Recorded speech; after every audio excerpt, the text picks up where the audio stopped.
Buenas tardes a todas, gracias por la puntualidad, ¿verdad? Hoy damos inicio al módulo 4 del curso especializado y en esta oportunidad nos acompaña el doctor Salvador Eduardo Menéndez Leal, quien nos va a acompañar con la temática tan importante como es víctimas.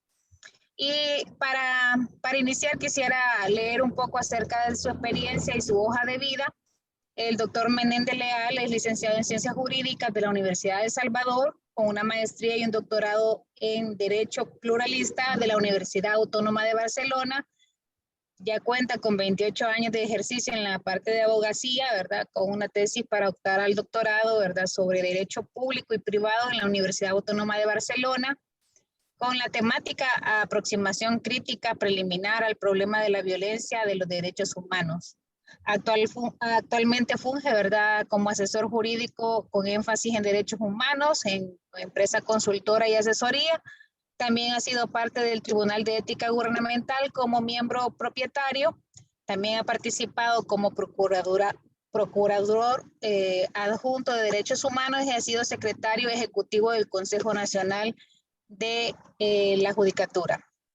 En su trayectoria laboral, ha fungido en cargos como consultor nacional de derechos humanos para programas de las Naciones Unidas para el desarrollo. También ha sido director del área académica en la Corte Suprema de Justicia, secretario privado del jefe de gabinete y jefe del Departamento de Relaciones Exteriores Internacionales y como exdirector del Seminario de Graduación, exmiembro de la Junta Directiva de la Facultad de Ciencias Sociales de la Universidad de El Salvador, y ha participado en el área de la docencia en las diferentes universidades de nuestro país. Así que su experiencia es amplia y yo estoy casi segura que me faltó agregar cosas, ¿verdad? Pero su hoja de vida profesional es bastante excelente, ¿verdad? Y le agradecemos el tiempo, ¿verdad, doctor? Y los conocimientos que usted nos va a compartir, ¿verdad? Así que también me gustaría agregar que vamos a desarrollar esta jornada y vamos a tomar un espacio para consultas y preguntas y para que ustedes puedan compartir sus experiencias a las 3:15, ¿verdad? A las 3:15 vamos a dar un espacio para consultas y que también el doctor pueda ir respondiendo las preguntas que ustedes puedan colocar en el chat o puedan levantar la mano para cederles la palabra. Así que le agradecemos, doctor Salvador. Si me hizo falta algo, pues le agradecería que lo comparta. Así que le damos la palabra para que inicie el tema. Gracias. Muchísimas gracias, maestra, por la presentación y sobre todo muchísimas gracias a ustedes por su disposición a ser parte en esta acción de aprendizaje, que es una especie de conferencia especializada sobre el tema victimología. Tal como se señalaba, este es un curso que está orientado directamente a abogadas, a profesionales del derecho, también a defensoras populares en el tema de la violencia contra la mujer. Por consiguiente, y a efecto de desarrollar los contenidos de esta jornada formativa y sensibilizadora, he considerado conveniente apoyarme entre algunos abordajes en 3 enfoques. Primero, un enfoque de derechos, por otro lado, un enfoque victimológico y finalmente un enfoque de género. No excluye esto la posibilidad de acudir a otros abordajes, pero lo interesante de estos 3 que he mencionado es que constituyen lo que se denominan enfoques inclusivos. Enfoques inclusivos porque se centran tanto en la acción como en la praxis, en el individuo y en el colectivo. Por consiguiente, es importante aclarar que vamos a utilizar estos 3 abordajes, incluso otros, interseccional, también un enfoque en temas de psicología social, psicosocial, y vamos a trabajar también con un sentido más práctico, es decir, no vamos a solo teorizar o hacer especulación filosófica sobre el tema de la víctima, sino que intentamos proveerles de insumos, de herramientas de trabajo para que la importante labor que ustedes adelantan en pro de las mujeres objeto de violencia puedan, digamos, ser apoyadas. Agradezco la oportunidad y como tal señalábamos al principio, va a haber un espacio directamente para sus reacciones, tanto para sus comentarios, para sus preguntas, incluso para sus contraargumentaciones. Entrando en materia, debo decir que la estructura organizativa de la jornada está conformada de dos momentos. En el primer momento vamos a hacer un marco introductorio. También en la parte inicial vamos a trabajar una especie de marco referencial o conceptual para después empezar ya a trabajar lo que es en sí las diversas instituciones que hacen parte del derecho victimológico. Vamos a hacer un receso aproximadamente en 1 hora, a las 3:30, 3:20 por ahí, de 5 minutos, a efecto de hacer una pausa de método que me permita ya ir desarrollando después lo que va a ser la segunda parte de los contenidos y el diálogo académico que esperaría se dé sobre todo al finalizar mi exposición. Vamos entrando en materia entonces, y a manera de introducir como primeras palabras introductorias, a mí me gustaría hacerles esta propuesta de abordaje del tema. Primero, trabajar lo que es la tipología de la mujer victimizada. Segundo, hablar de los ciclos de victimización. Tercero, hablar de los procesos de revictimización. Cuarto, hablar de algunas normativas del derecho internacional, pero no solamente aspectos normativos en verdad, sino relacionar alguna jurisprudencia, alguna de ellas muy reciente, de la Corte Interamericana de Derechos Humanos en el tema de la violencia contra la mujer. Además de estos instrumentos de derecho internacional de derechos humanos aplicables, vamos a trabajar algunos aspectos que tienen que ver con consideraciones para el abordaje inicial de mujeres víctimas. Y en esa línea yo quisiera, y precisamente a manera de palabras introductorias, destacar lo siguiente. No deja de ser paradójico, pues una paradoja que en verdad se convierte en ironía, el hecho que pese a que se dictan diversos cuerpos normativos, pese a que se promulgan protocolos, a que se elaboran y ejecutan políticas públicas, pese a que se dan entonces normas, políticas, protocolos, programas, planes de acción, pero lo cierto es que la condición de la víctima, sobre todo en el tema de la violencia en su contra, sigue siendo una situación crítica y extrema.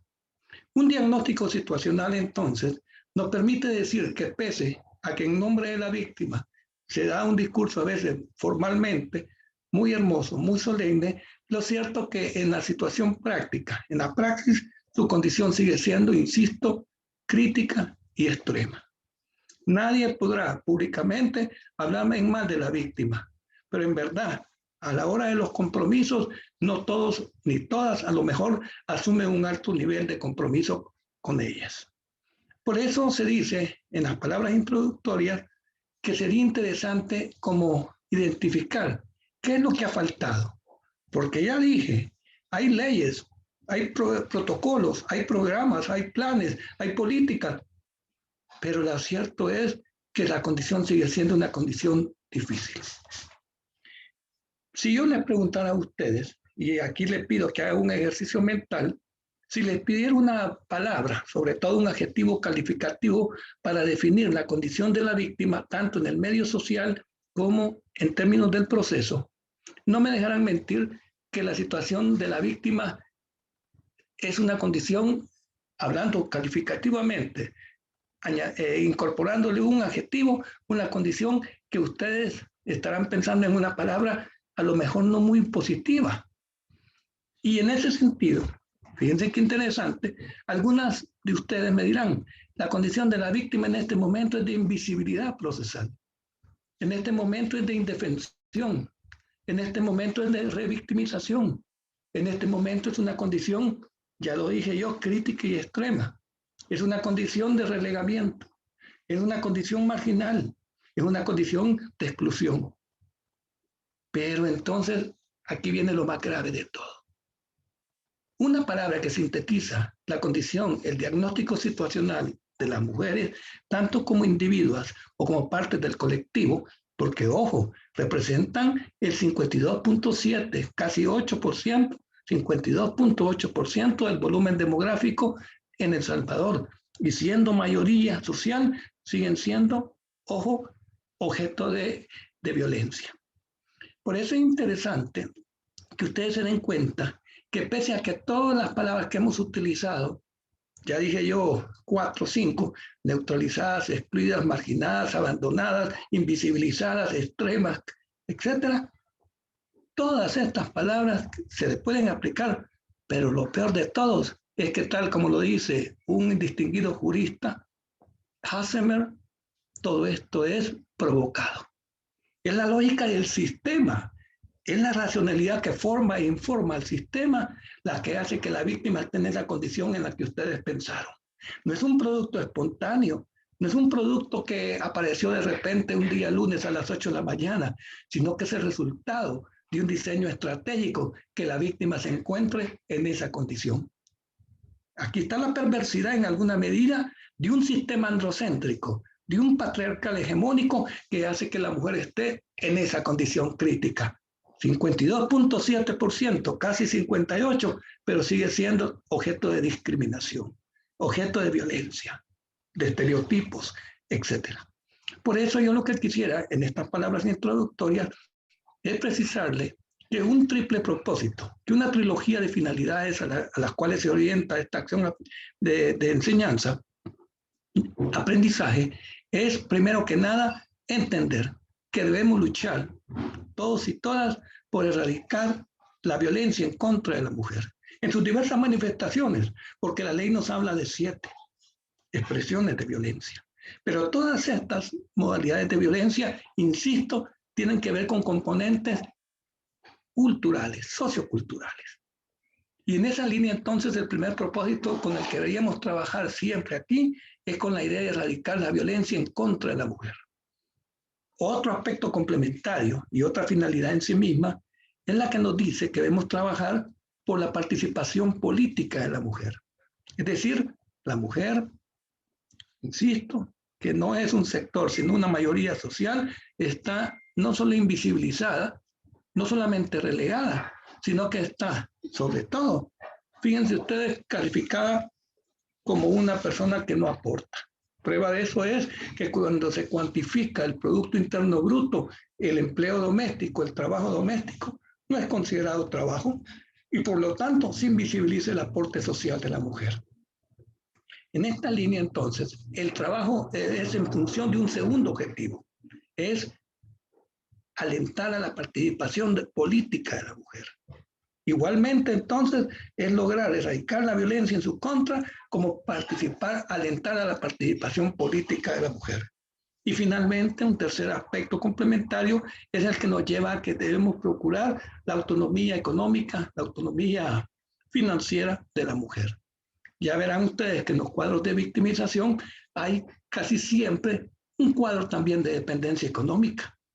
En muchos casos, porque no en todos. Recordarán ustedes la doctora en Santana, que fue un feminicidio muy afamado, y ella era doctora, y él era simplemente, si no me equivoco, un vendedor de comida en las afueras del estadio de Santana.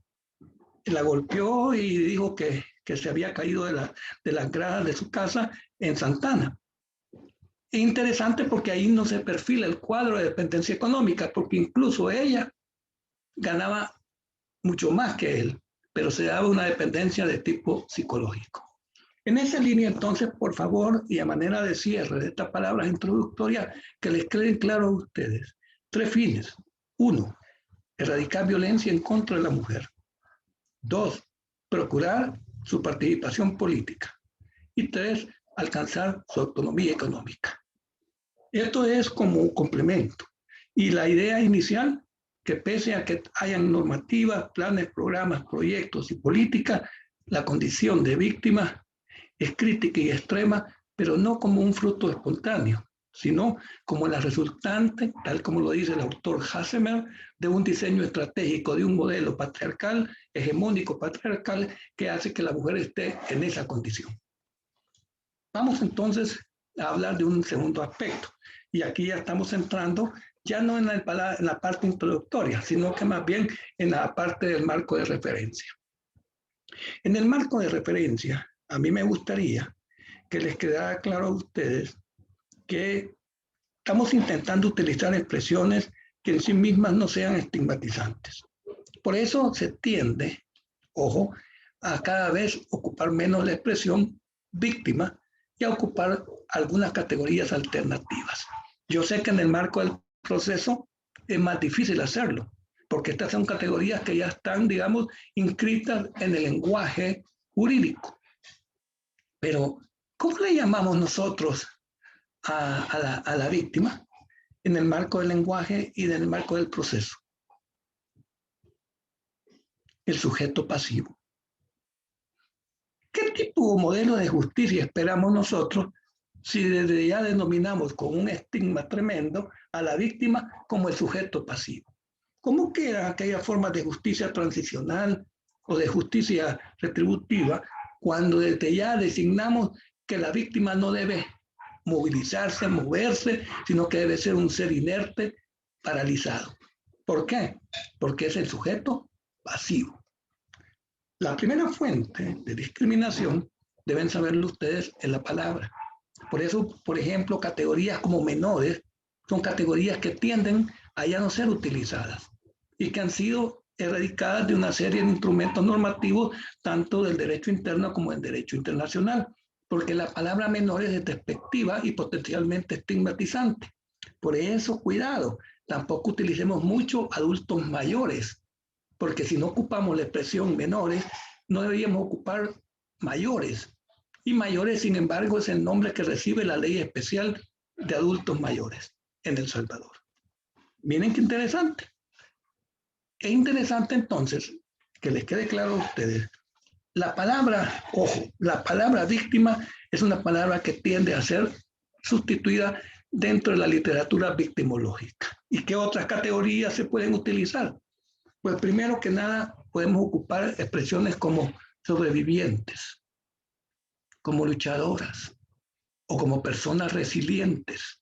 Son tres nombres, o tres denominaciones que también equivalen a víctimas, pero que no son ni peyorativas ni estigmatizantes. Sobreviviente, la persona que ha atravesado un proceso de recuperación y que ha logrado culminarlo. Luchadora, quien todavía está inmersa en dicho proceso. Persona resiliente, aquella que tiene todo un trabajo de lucha por superarse de una experiencia de victimización. Resiliencia, entonces, capacidad de lucha, de recuperación. Estas tres expresiones, entonces, sobre todo, quiero decirles que en algunos informes internos, ya a lo mejor no como parte de nuestros escritos, ni del proceso como tal, pero pueden ser invocadas o utilizadas como expresiones alternativas. Una cuestión que a mí me gustaría entonces que les quede claro, que estamos intentando derribar o aportar a que se derribe ese sistema androcéntrico, patriarcal, hegemónico, que no solamente naturaliza la violencia en contra de la mujer, sino que además asigna una serie de estereotipos sobre ella. Esto entonces es, digamos, el marco de referencia. Y vamos a entrar al primer punto. Veamos el punto que tiene que ver en el sumario con la tipología de la mujer victimizada. Antes de ver en la filmina, antes de ver eso, quiero que se den cuenta ustedes de que a veces hay combinaciones.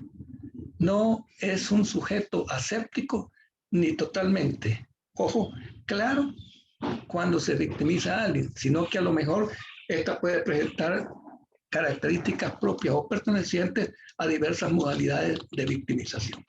Por eso el primer punto al que quiero llevarlas es al aspecto de que cuando usted está tratando un caso de un proceso de victimización, lo primerito, tiene que determinar, miren qué interesante, qué tipo de víctima es la que están tratando. Porque todo el diseño estratégico de atención a la víctima depende de la modalidad o del tipo de víctima que se trate. No es lo mismo, como veremos más adelante, tratar a una que a otra. Existe en la literatura, por lo menos de, de la literatura victimológica y de otras disciplinas del saber, lo que se denomina individual. Esto es interesante porque casi nadie es afectado de manera individual, porque esa persona, ojo, esa persona hace parte de otros entornos. Por ejemplo, alguien que ha sido objeto de una extorsión, no es solamente ella afectada en su patrimonio. Si, por ejemplo, tiene un socio o socia, o si, por ejemplo, ojo, en una pequeña comunidad alguien tiene una tienda y alguien que le llega a pedir renta, la otra persona que tenga otra tienda tiene también el mismo temor que va a ser la próxima en ser también afectada, extorsionada. En esa línea, entonces, el tema de la victimización individual es casi solo de la literatura, es casi solo un abstracto, es nada más casi hipotética, porque nadie vive en una isla, ojo, solo o sola, y que solamente resulta ella directamente afectada, sino que hace parte de un entorno. De ahí vienen las víctimas de tipo colectivo. Las víctimas de tipo colectivo son aquellas que son afectadas porque hacen parte de un grupo social. Por ejemplo, LGTBIQ no solamente es afectada de manera directa en términos individuales, sino su pertenencia a un grupo o colectivo social le marca. Son las agresiones también que reciben, además de estos colectivos. Recuerden que el nombre correcto es orientación sexual, identidad y expresión de género. Ojo, no es preferencia sexual, porque no se levantan en la mañana optando, sino que son. Por lo tanto, orientación sexual, identidad y expresión de género es la designación correcta. En el tema entonces de la colectiva, la víctima aparece como parte de un grupo, de un colectivo. Aquí también están las minorías. Las minorías para su cultura solamente son de 3 tipos. Las minorías resultan ser nada más minorías lingüísticas, minorías raciales o minorías religiosas. Estas son, digamos, los 3 troncos iniciales de minorías. A estas se añaden otros tipos, pero básicamente es la étnica racial, la lingüística cultural y la minoría religiosa. Recuerden que lo que es minoría en un lugar puede ser mayoría en otro. Por ejemplo, el tema de las poblaciones indígenas. En Ecuador, Guatemala, Bolivia son mayoría. Puede ser que en otro país, por ejemplo en la República Argentina, no lo sean. Por lo tanto, deben definir ustedes que cuando hablamos de víctima colectiva, hablamos de una afectación no individual. La víctima provocadora. La víctima provocadora es un tipo de víctima que afortunadamente ha sido, digamos, excluida ya del imaginario colectivo. En el imaginario social, de manera gradual pero inexorable, se construyó la idea que era la mujer la que provocaba las agresiones en su contra. Miren qué interesante. No solamente era, o más bien doloroso, no solo era directamente afectada en su integridad o en un bien jurídicamente tutelado, sino que ahora se le asignaba también la culpa o la responsabilidad del daño que percibía, del daño material o inmaterial que recibía. La víctima provocadora es una víctima que se da y nos lleva a un tema que algunas personas habrán escuchado, que es la victimodogmática. La victimodogmática, que es una disciplina de origen alemán que se interesa en identificar el nivel de contribución de la víctima al hecho en su contra, a la acción u omisión en su contra. La víctima provocadora, insisto, hay que erradicarla de nuestro imaginario. El operador muchas veces tiene esa carga de prejuicios y preconcepciones y piensa muchas veces en que la mujer que ha sido afectada es la culpable. Eso porque al final somos seres sociales y como tanto se nos nutre de todas las, digamos, ideologías y de todas las influencias que se dan en el interior de una sociedad. La otra es la falsa víctima. Con esta hay que tener cuidado, porque también en la cultura androcéntrica, en la cultura patriarcal, muchas veces se quiere descalificar a la víctima diciendo que es falsa víctima. En esa línea, la literatura de la victimología subdivide a las falsas víctimas en 2. Por un lado está la víctima, ojo, falsa, imaginaria. Es aquella persona que tiene una patología, un problema de salud mental, que está autoconvencida que es víctima, que piensa que todo el mundo la persigue o que todo el mundo la quiere afectar. Ahí no es ni siquiera de mala fe, sino que, ojo, ahí lo que sucede es que es una persona que presenta un cuadro de patológico. La falsa víctima entonces es una falsa víctima imaginaria. Pero también hay alguna falsa víctima que ya no es tan imaginaria, sino que lo que procura un interés, sobre todo económico. Es la persona que, por ejemplo, en un accidente quiere fingir que ha recibido mayor daño a efecto de recibir mayor compensación. Es la que se hace pasar por víctima. La falsa víctima entonces tiene estas dos vertientes. De ahí está la víctima inocente o víctima ideal. Una niña de 3 años que es agredida sexualmente, ¿qué nivel de contribución al hecho en su contra podría asignársele?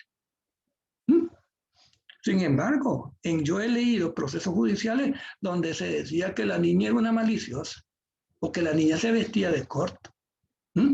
¿Qué quiere decir esto? Que la idea de la inocencia o ideal es la idea de que la persona o el grupo de personas no contribuye en nada al hecho de victimización en su contra. Esta víctima inocente, ya puse el ejemplo de la niña o niño de 3 años, es lo contrario, fíjense, a la víctima provocadora, es la antítesis. Es importante porque la mayoría de veces que trabajamos nosotros hablamos de este tipo de víctimas. La idea de la vulnerabilidad no la voy a tocar en este momento, sino más adelante, porque es un tema aparte. Y me voy a la víctima aleatoria. La víctima aleatoria es aquella mujer, por ejemplo, que es golpeada, que es agredida, otra vez en un bien jurídicamente protegido por el ordenamiento, que lo es de manera al azar. Es decir, la acción u omisión no iba orientada a dañarla o perjudicarla, sino que simplemente es el momento y el lugar más inadecuado. Yo no sé si se recordarán, por ejemplo, aquella vez que estalló uno en un depósito ilegal de gas, que las personas que fueron afectadas son las que iban en una unidad de transporte público y las que se dirigían hacia sus casas o trabajos en la cuadra de enfrente. Por lo tanto, la aleatoria tiene que ver con la alea, con la mala suerte. La ignorante es aquella persona que muchas veces es sorprendida, la mujer que a veces es sorprendida y que tiene que ver con su limitada formación intelectual o escaso nivel educativo. Es sorprendida. Aquí se dan, por ejemplo, las estafas. Por ejemplo, en este momento en el que se está dando ese acontecimiento tan horrible, particularmente horrible, como es el que se está dando en Chalchuapa, muchas familias, ustedes saben, de todo el país, se están dirigiendo en caravanas a preguntar si los restos encontrados corresponden a sus familiares desaparecidos o desaparecidas. Lo interesante es que algunas personas están sacando dinero y aprovechándose de esa misma sensación de drama, de esa misma sensación dolorosa para beneficiarse. Veía yo, por ejemplo, que un agente de la corporación policial había estado, se dijo en los medios, había estado recibiendo dinero, $400, de una familia a la que supuestamente le ayudaba a identificar los restos de su familiar desaparecida. La víctima entonces ignorante, nivel educativo, formativo, intelectual, bajo. Extensiva es con la que ustedes van a trabajar sobre todo. La extensiva tiene que ver con aquel tipo de víctima, ojo, que tiene una familia o un socio mercantil o que tiene también amistades en su círculo y que cuando es afectada esta, de manera también lo es, las que hacen parte de su entorno. Ojo, el 70%, casi, un poquito menos del 70% de los agresores sexuales provienen del entorno inmediato de la víctima. Por eso, ustedes van a trabajar sobre todo con víctima extensiva, es decir, víctima en sentido amplio, no solamente en sentido limitado a la persona que de manera directa ha sido afectada, sino que también Por ejemplo, en el caso de la violencia que en el seno de la familia se produzca, también se hace frente al niño, frente a la niña, se hace frente a la madre y por consiguiente estas también experimentan afectación. En esa línea entonces la víctima extensiva es con la que más van a trabajar y la víctima amplia y es la que corresponde a los entornos inmediatos de la víctima. Vean ustedes la normativa, habla que será víctima el directamente afectado, pero también quienes sean sus familiares, quienes sean sus socios, quienes sean sus vecinos, etc. La víctima testigo. La víctima testigo es lamentable, pero tengo que decirlo. El 20 de abril de 1998 se puso en vigencia una nueva normativa penal, procesal penal y penitenciaria. Se suponía que uno de los logros de la reforma que se impulsaba desde ese entonces, miren, estoy hablando desde hace 22 años, 23 años, se decía que se iba a tecnificar y volver científica la justicia de El Salvador. Pero lo cierto es que un alto número de casos están basados en la víctima testigo. Incluso decían que de Chalchuapa que mencionábamos. Por eso la víctima que le interesa muchas veces al sistema, ojo, es la víctima testigo. Les trae información estratégica en el marco del proceso, pero después un poco la abandona. ¿Por qué? Porque una de sus falencias ha sido, por ejemplo, el programa de protección. La víctima en sentido sistémico, hay una letra que hay que arreglar, sistémico, es la que es resultado de un modelo de sociedad, es la que es fruto, ojo, de un tipo de sociedad. Por eso algunos consideran que existe la doble categoría de víctima-victimario. Algunos sectores que hacen parte de estos grupos delincuenciales, como por ejemplo los grupos de las pandillas, ojo, son resultantes de un diseño, de una estructura social, pero también son creadores o generadores de violencia demoníaca y demencial. Por tanto, reúnen la doble característica. La víctima simbólica se caracteriza porque es a la que se intenta acabar no solo su persona, sino sobre todo lo que ella representa, los valores que transmite, el mensaje que proyecta. En esa línea, víctima simbólica es, por ejemplo, Prudencia Ayala, candidata presidencial en 1930, muere en 1936, pero es una mujer que encarnaba toda la lucha por las reivindicaciones de la mujer, que visibilizaba no solamente a la mujer, sino a la mujer indígena. Y al final ella muere en 1936. Vamos entonces a lo siguiente. La conclusión y la idea fuerza de esto es, primer elemento en el estudio del trato a la víctima, de la asistencia a la víctima, es determine la tipología, qué tipo de víctima. Y a lo mejor combine. Ustedes, por el tiempo, no me da tiempo, pero podrían hacer a lo mejor combinaciones. Y se darán cuenta que hay 2, 3, incluso más posibilidades de combinar todas estas modalidades o tipos de víctimas. Algo que yo quiero que por favor les quede claro a ustedes, y lo veíamos nosotros, es los factores de riesgo y de vulnerabilidad. En el mes de marzo del presente año, en la prensa gráfica salió, fíjense ustedes, salió una encuesta de victimización, muy pocas encuestas de victimización, y establecían como los lugares de peligro para el tema de la violencia contra la mujer en un estudio que se hizo a nivel sobre todo de Occidente y del Centro, 10 municipios, se dijo que los 4 lugares de peligro son interesantes. La casa, 70% de agresores u ofensores sexuales proceden del entorno inmediato de la víctima. 2, calles de tierra, terrenos baldíos. 3, calles solitarias y con poca iluminación. 4, parada de bus. Y 5, una casa abandonada. Estos son los 5 lugares de peligro. Pero en esta encuesta de victimización se decía que también hay lugares de riesgo. Se dice que, por ejemplo, un lugar de riesgo es un lugar donde se vende un expendio, por ejemplo, de bebida alcohólica. Esto sobre todo para el tema de los acosos sexuales. Calles céntricas sin iluminación también son no solo de peligro, sino de riesgo. Y el lugar que se supone seguro son las iglesias. Esto entonces nos lleva al tema. En 1989, este experto en el tema de la psicología social estableció una propuesta. Ahora hay muchas más elaboraciones conceptuales sobre esto y me gustaría que les quedara nada más como base, como conocimiento. Porque ustedes cuando hacen el acercamiento a una víctima, no solamente determinan qué tipo de víctima es, sino que hacen una especie de reconstrucción material. Cuando hacemos un estudio, y lo van a ver en el caso que se analice, hacemos una reconstrucción histórica. Y en esa línea entonces hay aspectos que son endógenos y exógenos, es decir, internos y externos. Aspectos que son fuera del sujeto, fuera de la mujer o que son propios de la mujer. Un rasgo físico, por ejemplo. En algunas sociedades, el color de piel.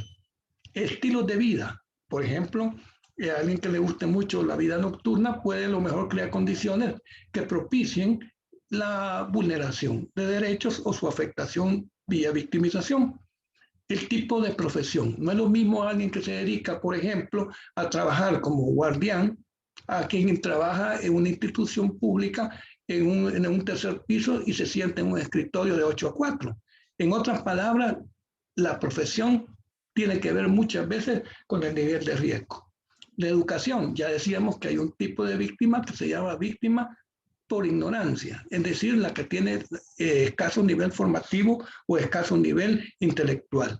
Los lugares son importantes, tal como veíamos, se está estableciendo que un lugar clave para la afectación de las mujeres es el servicio del transporte público. Por tanto, las unidades y las paradas de buses, ahí muchas veces se recibe acoso, que se normaliza y se naturaliza, pero es violencia. Y en ese sentido, se estigmatiza también que algunas zonas de algunas partes del país son zonas que son proclives al riesgo. Esto cuidado, porque incluso cuando se supone que alguien procede de un determinado domicilio, se le niega una oportunidad laboral. Ah, no, ese reside en tal parte, mejor no lo contratar. Por eso es importante que vean ustedes cómo esto puede ser fuente también de discriminación. Y aquí me detengo un minuto. Yo les hago una pregunta a ustedes para que me la responda alguien en el momento del espacio del diálogo académico. ¿Estamos autorizados y autorizadas para tratar de manera diferenciada a las personas? ¿Sí o no? ¿Por qué? ¿Estamos autorizadas a tratar de manera diferenciada a las personas? ¿Sí o no? ¿Por qué? El historial médico, porque puede ser que tenga alguna condición de patológica previa. El aspecto, digamos, del historial psicosexual, los antecedentes que hacen que la persona quede marcada muchas veces de por vida y las rutas que sirven de desplazamiento. Yo en esa línea, por favor, quisiera llevar a esto. Las personas estamos habituadas. Las personas, digo el promedio de personas, tenemos un patrón de vida social regular. Vamos por las mismas rutas y vamos a la misma hora y con una rutina hasta cierto punto. Cuando a ti te afecta una experiencia de victimización, lo que te afecta es el patrón de regularidad de la vida social. Ya no te irás por ese lugar, ya no pasarás esa hora, ya no confiarás tanto en tu amiga, porque lo que te rompe, y por eso es trágico, y por eso se relaciona con el proyecto de vida, la victimización te afecta. Ojo, en otras palabras, la victimización lo que te afecta es el patrón de regularidad, la idea de que la vida tiene cierta regularidad y cierta capacidad de ser predictiva. Estos son factores de riesgo y vulnerabilidad. Estos son factores también externos o internos y llamados también endógenos y exógenos. Antes de ir ya a la parte, digamos, en que vamos a hacer un corte, porque al final quiero hacer un diálogo académico con ustedes, quiero llamar la atención en este punto.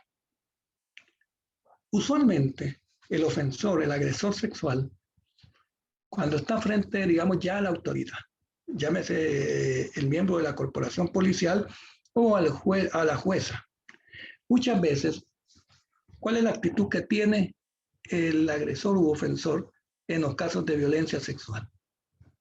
Miren, la primera actitud es una actitud ni siquiera viendo a los ojos a la autoridad, sino que viendo para el suelo le dice, Yo no he sido.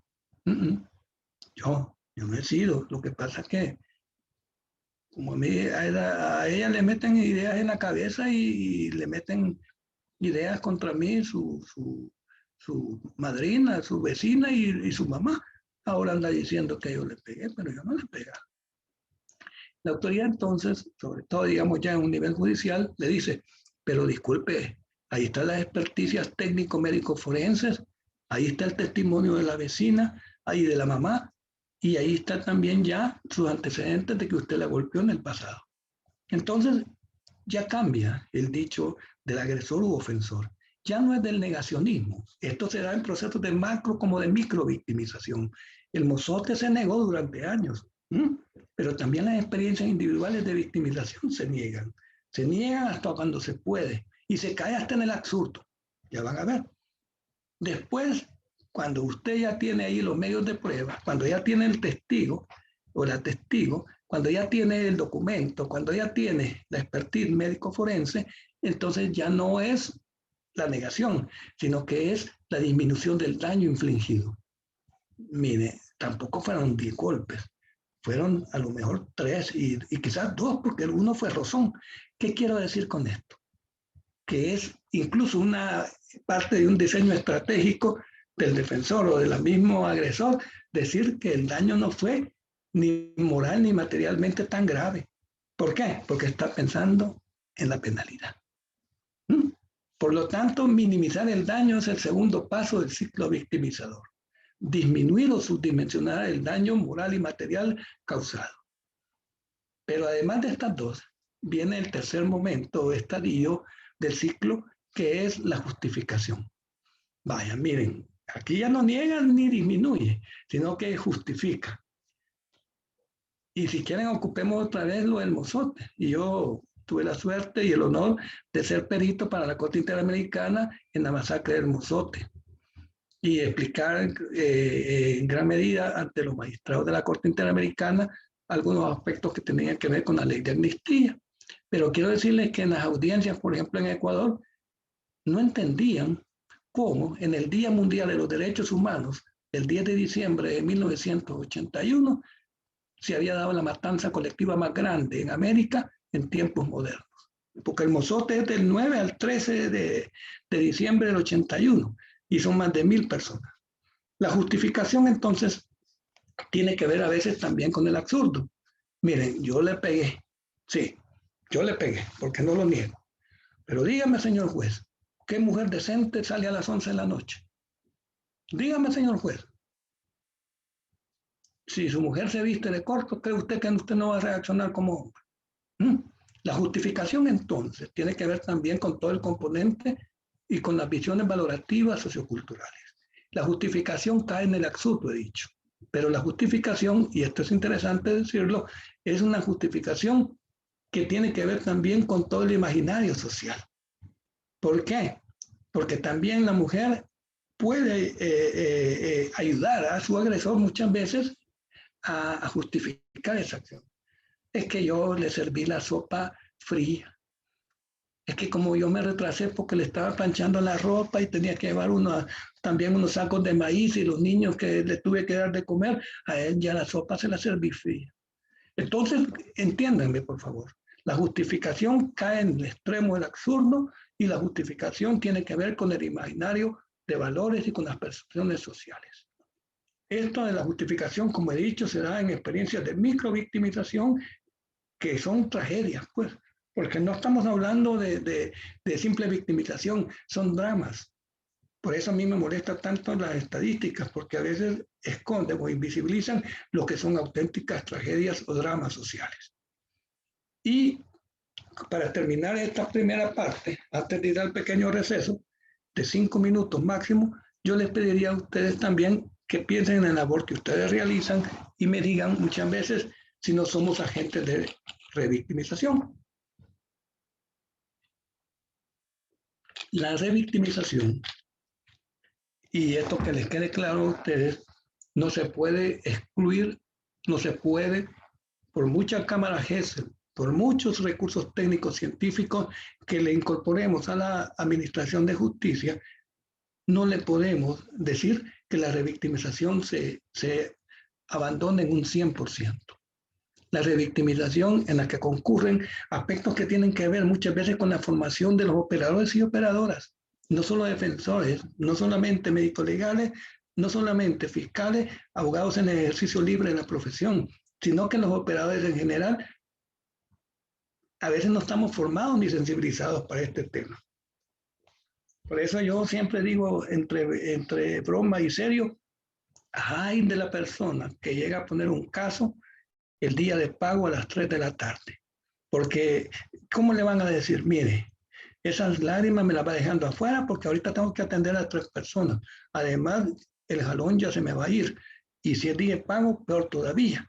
Por eso, por favor, esto de la revictimización, que les quede claro. No se puede erradicar al 100%, aunque tenemos que luchar para que así sea. Al igual que lo que dijimos al principio, la violencia contra la mujer se lucha para erradicar, pero sabemos que siempre habrá, como parte de la vida social, expresiones, pero que sean estas lo mínimo posible. La victimización primaria tiene características. La victimización primaria, primero que nada, es la victimización que equivale al delito, al ilícito, al abuso de poder o a la violación de derechos humanos, que no es lo mismo. La victimización primaria, entonces, tiene que ver con el ilícito, abuso de poder o violación grave a los derechos humanos. En el caso de la victimización primaria, la relación directa que se establece es un vínculo entre víctima y victimario. Y esta victimización primaria tiene que ver muchas veces todo el trabajo de prevención a efecto que no se cometa un ilícito.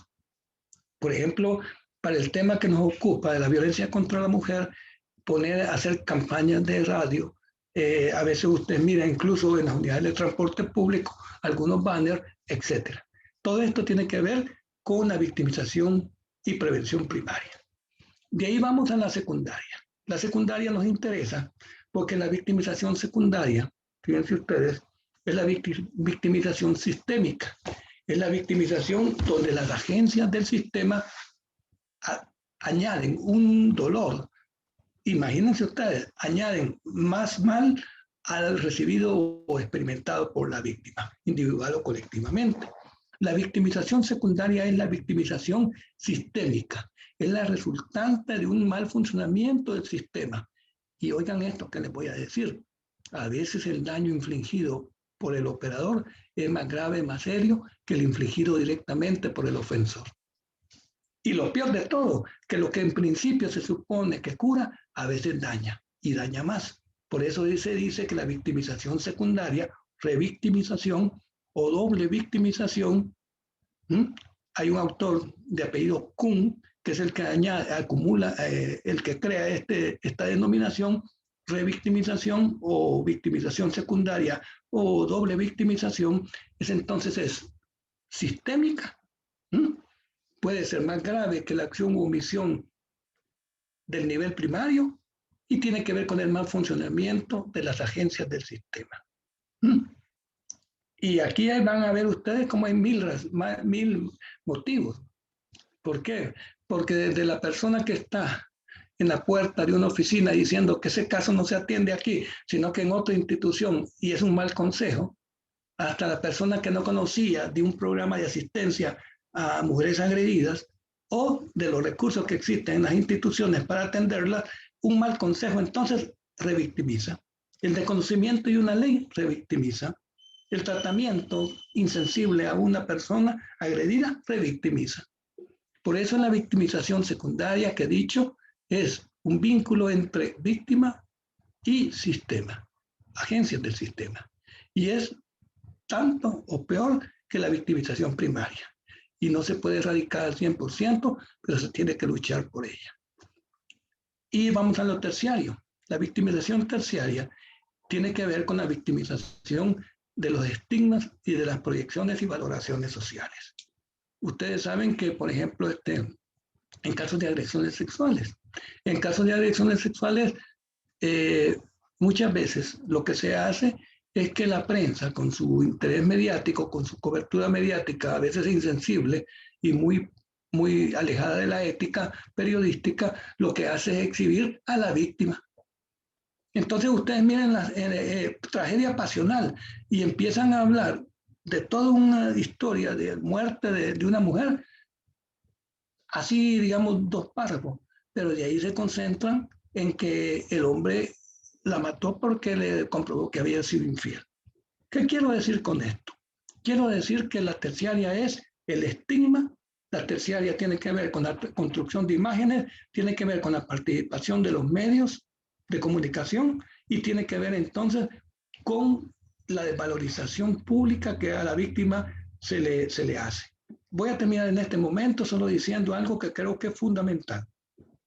El poder no da derechos, el poder reconoce los derechos. Los derechos que la mujer tiene a su vida libre de violencia, por ejemplo, al respeto a su integridad, a la valorización de su aporte social, a la erradicación de la violencia, de los estereotipos, a que tenga una participación en la vida pública, política y a que cobre cada vez mayor autonomía, el poder no se los otorga, el poder se lo reconoce. Aquí la dificultad de que el poder es androcéntrico y hegemónico patriarcal, porque no le interesa hacer ese reconocimiento. Vamos a cerrar aquí entonces para venir en la segunda parte y si, no sé si ahora mismo o después, algún comentario o pregunta. Maestra.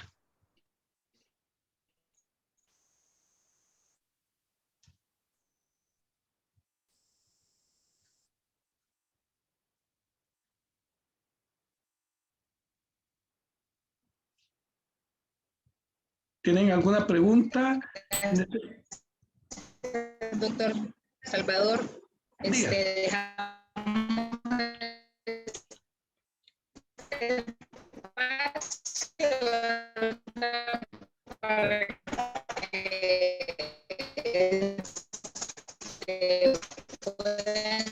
hacer su consulta,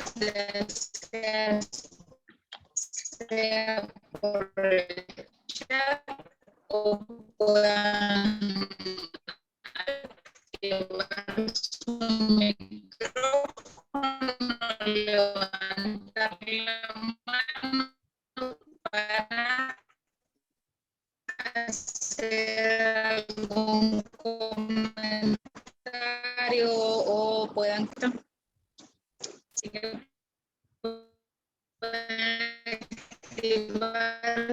su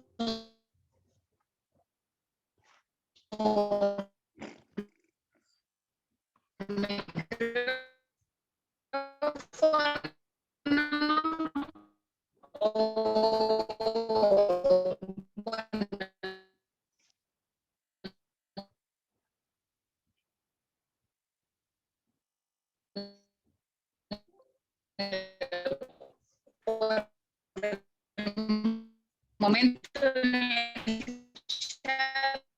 no hay consulta,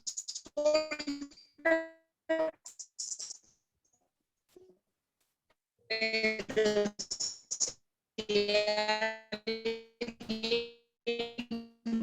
quiere activar su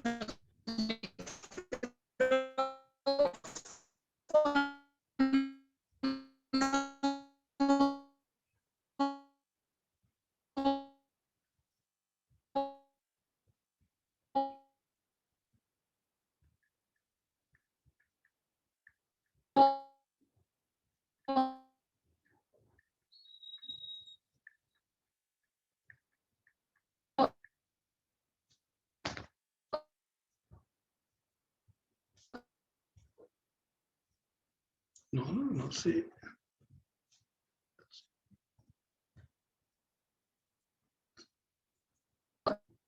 Está muy cortada la...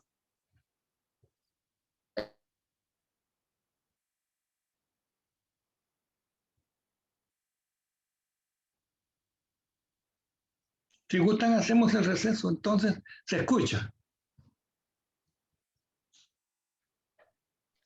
Sí, sí se escucha, pero la participante, nuestra compañera, no. Fíjese que no le escuché para nada la pregunta.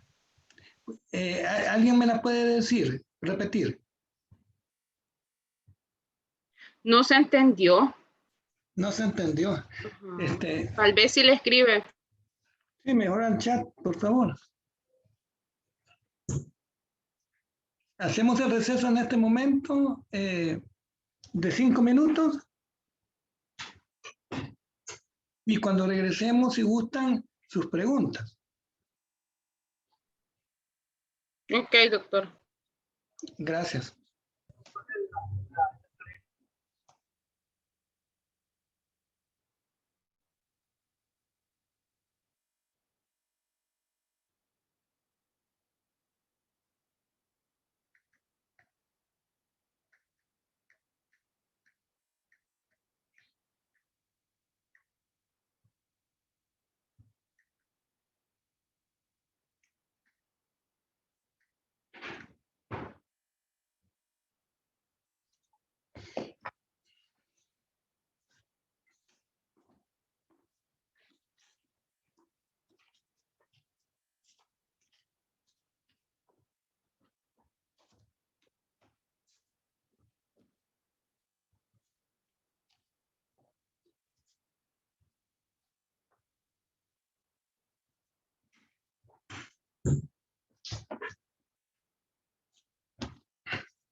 ¿Se escucha? Sí, Podemos comenzar, si gustan, para terminar puntualmente. No sé si tienen alguna pregunta, alguna de ustedes, o prosigo con el desarrollo del contenido. quizás solo un comentario en el tema de la revictimización. Hola, Dígame. doctor.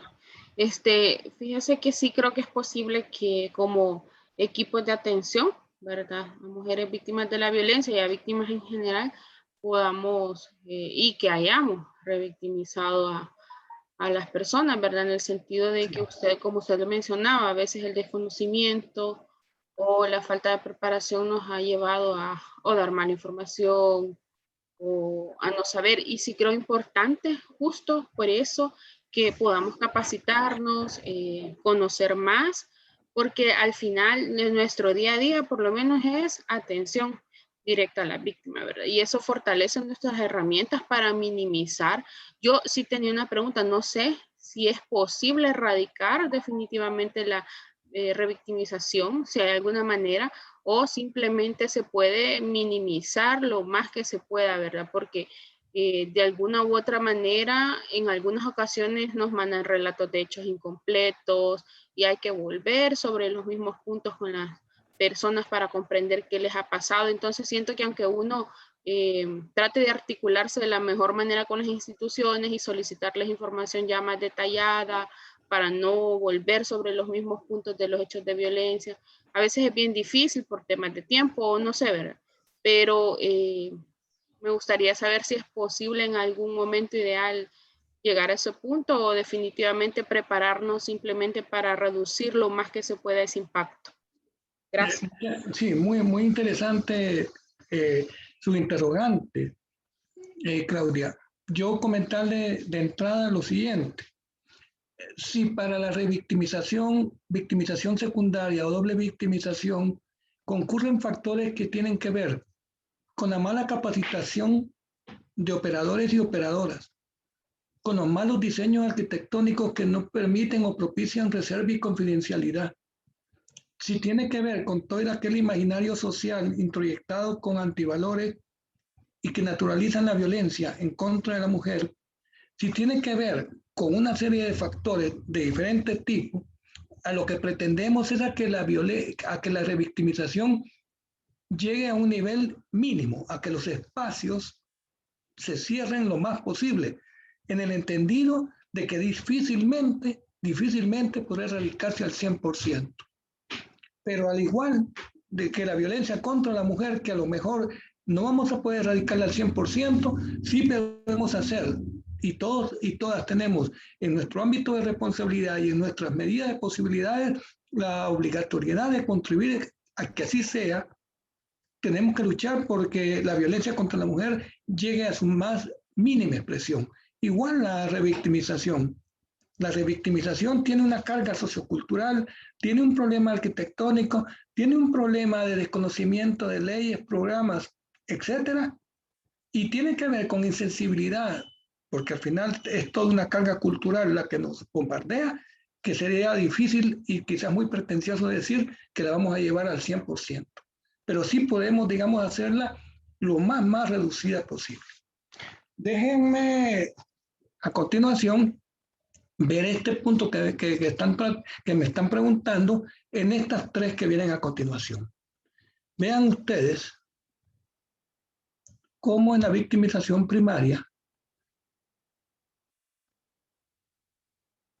no sé si en la victimización primaria, perdón, hago un recuento para contestar a la pregunta y comentario que me hace Claudia. En la victimización primaria quedaban 4 características: acción u omisión, porque el silencio puede ser en un contexto violencia y porque el lenguaje corporal, el lenguaje facial y gesticular también constituyen formas de violencia. Por eso en la primaria, acción u omisión. Debe posicionarse. Perdón. relación directa víctima-victimario, daño que puede ser material o inmaterial, es decir, tangible o intangible, y usualmente lo que señalaba es un delito, un abuso de poder o una violación de derechos humanos. Lo interesante en esta primaria es que aquí está la parte delictiva, la parte de abuso de derechos humanos. Pero vamos a la siguiente. En la siguiente vemos nosotros de que en la secundaria también se da por acción u omisión. El mal consejo, como el consejo que no se da, revictimiza. Aquí el vínculo, decía yo, es entre agencia del sistema y la víctima.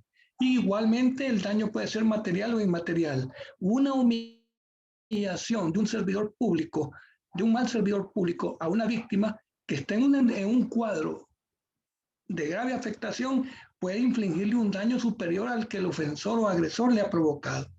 Por eso la secundaria a lo mejor a veces es como vista como algo irrelevante, pero en verdad esta puede ser mucho más grave que la otra.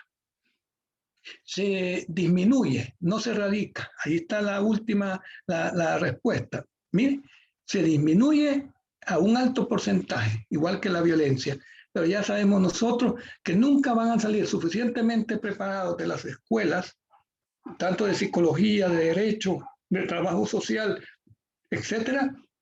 Nunca va a haber un diseño arquitectónico lo suficientemente que preserve confidencialidad, porque aunque se llame cámara Gesell, pero lo cierto que por lo menos de manera mental hay una reproducción de la experiencia y escena traumática que vivió la víctima.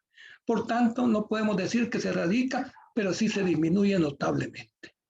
Y vamos a la siguiente, a la terciaria, donde se dan, como lo decíamos, los problemas de estigma, los temas de estigma social. Miren, yo veía en una nota periodística que en el caso que ustedes van a tratar también, van a darse cuenta como la prensa, los medios de prensa, que tienen un rol de formar opinión y de informar, pero que a veces también tienen un ejercicio periodístico muy cuestionable. Y entonces decían en esa nota periodística, que, como decía yo, más que el hecho de la muerte, del feminicidio, hablaban más de que había sido una mujer que le había fallado, entre comillas, al hombre. Ya el problema era casi una novela, ya no era la tragedia o drama del feminicidio. Es un mal acumulado, esto es grave, porque tanto la segunda, la secundaria como la terciaria son males añadidos, se acumulan a la primaria. Y aquí, como dice, se da con las agencias de socialización. ¿Quién te forma tus percepciones y visiones? Tu hogar. En el hogar dice a veces el hombre de una manera muy espontánea, a mí los homosexuales me caen bien, me caen mal. Y lo dice a veces con una palabra grosera. ¿Qué quiero decir con esto? Que el niño y niña que está ahí está escuchando y después es reproductor de esos comentarios. Por eso las agencias de socialización, ya sea el sistema educativo, igualmente el docente o la docente que da una opinión de ese tipo estigmatizante, puede también generar preconcepciones y prejuicios. Los medios de comunicación, el pastor o el sacerdote que puede dar, que da a veces o de juicios también, y en verdad la visión social en las comunidades. Por eso yo, y con esto termino, quiero decirles algo. La lógica de los derechos humanos, como la lógica del derecho victimológico, no solo es protectiva, es compensadora.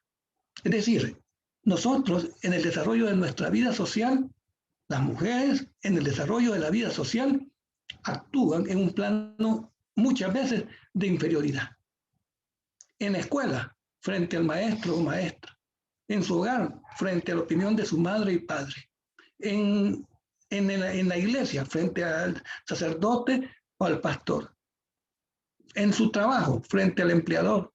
Por lo tanto, la idea del derecho victimológico y los derechos humanos no son la protección, eso le corresponde a todas las ramas, sino que es sobre todo subsanar esas desigualdades o asimetrías sociales y naturales. Por eso es compensador, por eso lo que intenta es esto. Y aquí voy a la pregunta, a ver si me ayuda alguien. La pregunta es, por favor recuerden si alguien recuerda, ¿estamos autorizadas a tratar de manera diferenciada a las personas en el ámbito de nuestros trabajos, sí o no? Hola. Hola, adelante. Buenas tardes. Buena. Sí, está interesante la pregunta.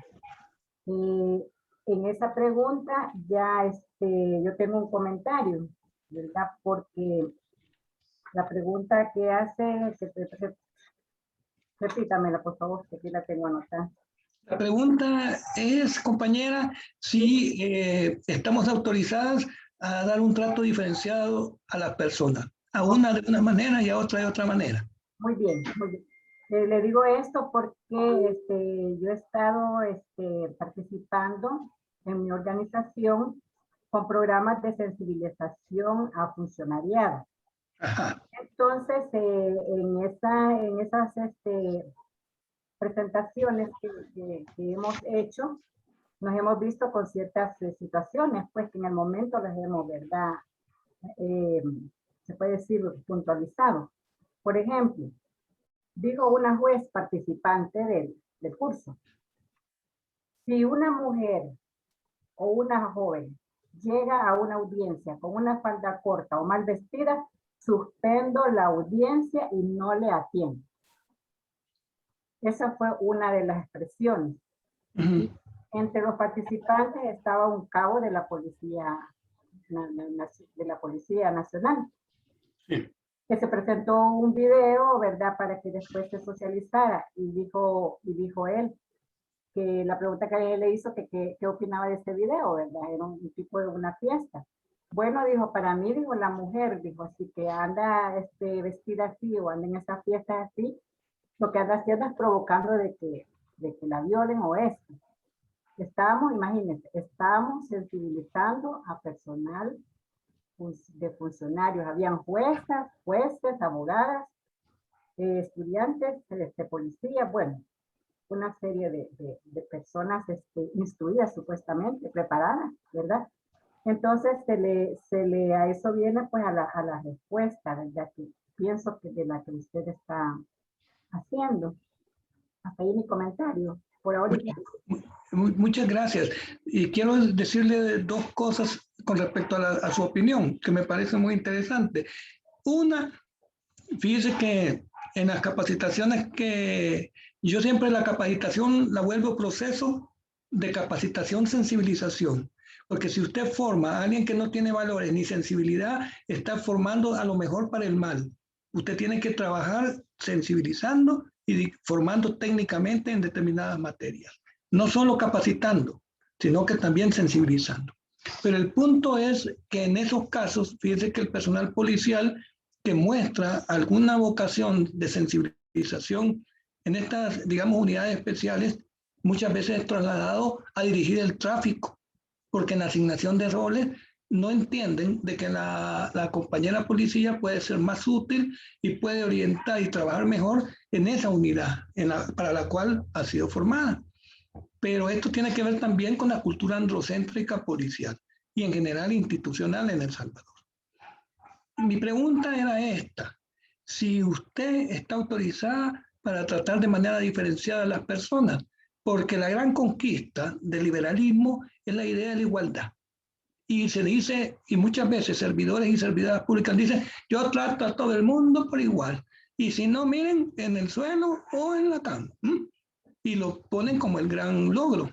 Disculpe, cuando usted trata como igual a quienes no lo son, lo que hace es profundizar en su desventaja. Por consiguiente, es importante. La idea de la igualdad supone el reconocimiento de la diferencia. Y cuando usted le digan, yo trato igual a todo el mundo, entonces está siendo injusta, está siendo desigual y está generando inequidad. Porque la idea es que se trata como igual a los iguales. A quienes no lo son, cuando usted los trata igual, lo que hace es profundizar su desventaja. Prueba de eso es que si una persona, por ejemplo, una mujer tiene, por ejemplo, cualquiera de las modalidades de discapacidad, si es una persona con discapacidad, y como yo subí los 13 pisos del Ministerio de Gobernación, que también lo suba a ella, porque somos iguales. No, el trato diferenciado es parte del reconocimiento de la condición de vulnerabilidad, de la situación de vulnerabilidad. Si tratan, esto lo vamos a ver también más adelante, pero que me adelanto a decir que una conquista del positivismo, una conquista del liberalismo es la pretendida igualdad, pero la igualdad que nos interesa es la igualdad que supone el reconocimiento de la diferencia. Cuando usted hace una diferencia, un trato diferenciado de manera injusta, eso se volvió una práctica discriminatoria. Pero el reconocimiento de la diferencia es válido. Lo que no es válido es la discriminación.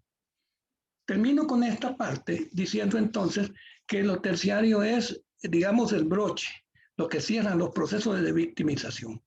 Y ya dijimos que mejor decir sobreviviente, luchadora, decir persona resiliente. Vamos rápidamente a esta otra. Y miren qué interesante.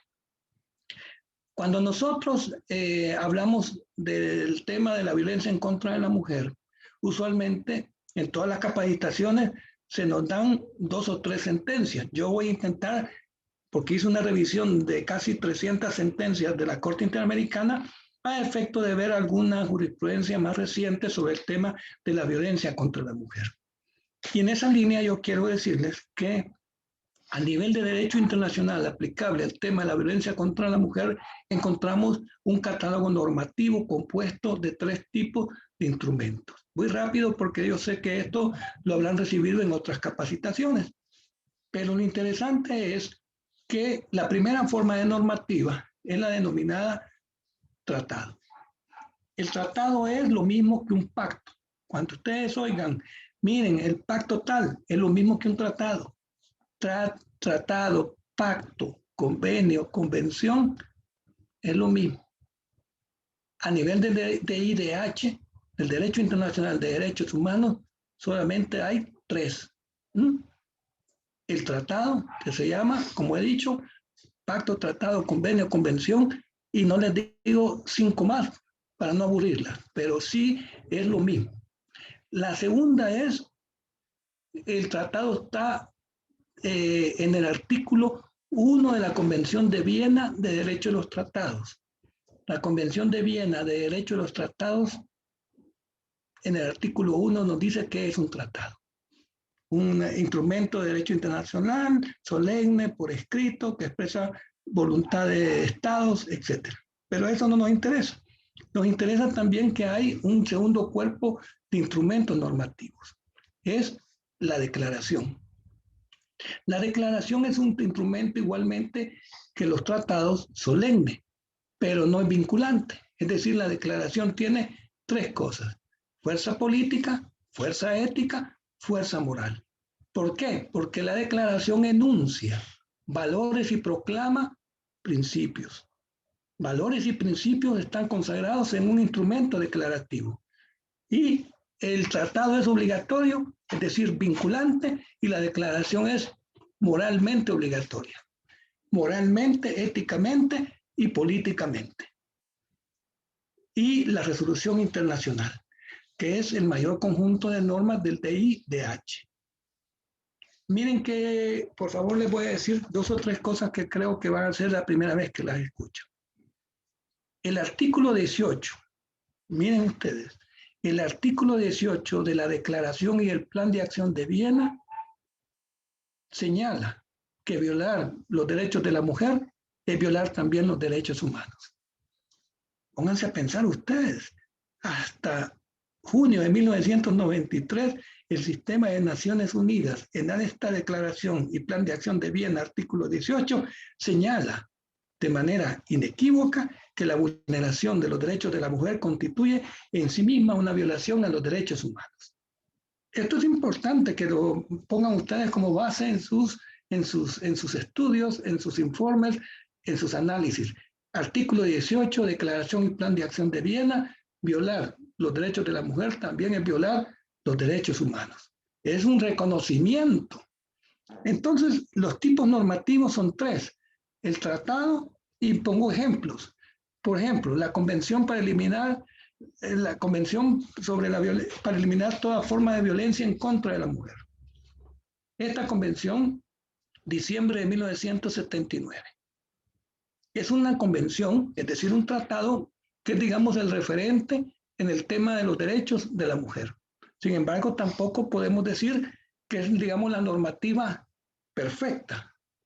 Tanto así que, por ejemplo, las mujeres trans no están siendo debidamente consideradas en el texto de una norma convencional porque en 1979, diciembre, cuando se dicta, no se regula ese tema suficientemente. También hay otro convenio, por ejemplo, Belén do Pará.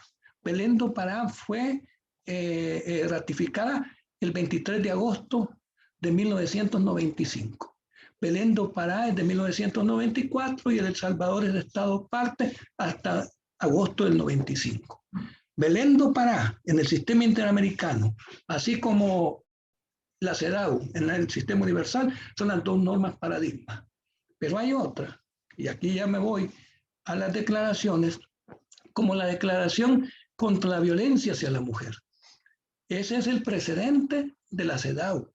Y hay una que se llama la Declaración contra la Violencia hacia la Mujer de diciembre de 1993, fruto del mandato de la Declaración y el Plan de Acción de Viena, que es uno de los mejores instrumentos que trata el tema de la violencia contra la mujer.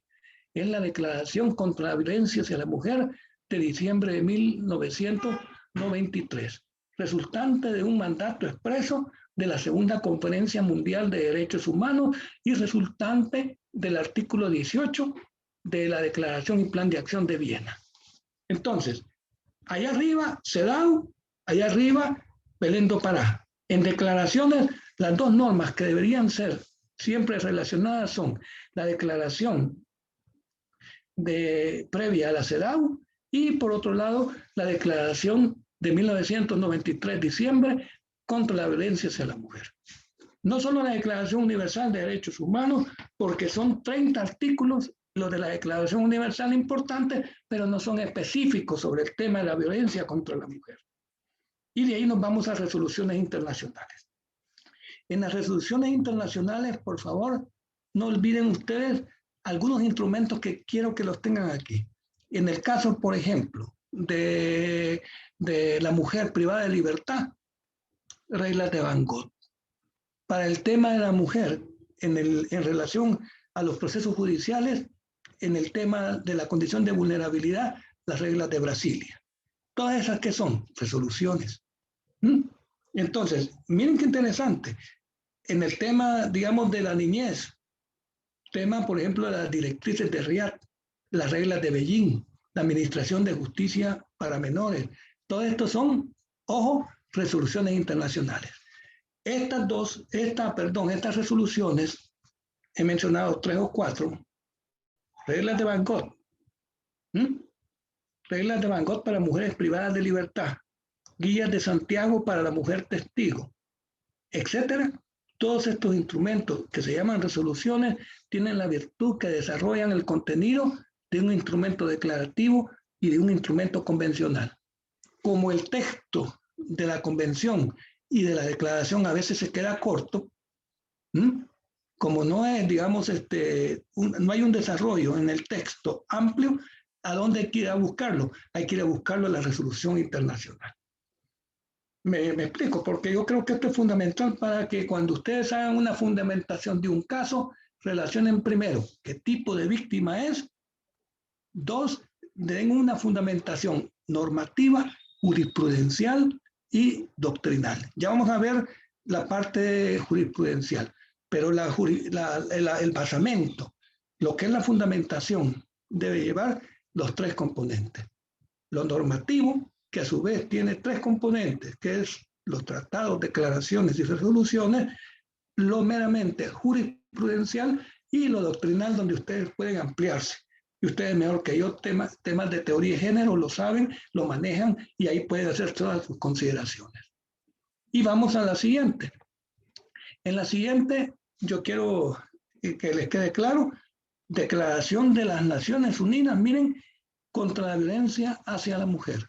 Eso es diciembre del 93 y es uno de las de las normativas que mejor desarrollan el tema de la violencia contra la mujer.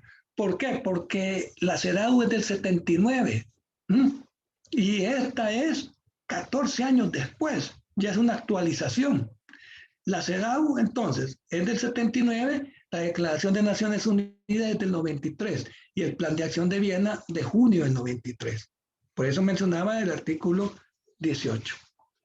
Tal vez me gustaría que les quede claro, solo hay convenciones, declaraciones y resoluciones internacionales. 3. Y cuando ustedes hacen una fundamentación, la fundamentación es triple, pero que les quede claro. El tema de la violencia contra la mujer es metajurídico. El tema de la violencia contra la mujer individual o colectivamente es un tema que trasciende al mundo del derecho. La riqueza de la sociología, de la psicología, de la antropología, de la estadística, de la filosofía incluso, y de la política, porque al final el tema de la violencia contra la mujer es un problema de poder o de relaciones de poder, es un tema al que tiene que concurrir diversos saberes. Diversos saberes, ¿por qué? Porque no es un problema solamente legal, no es un problema jurídico.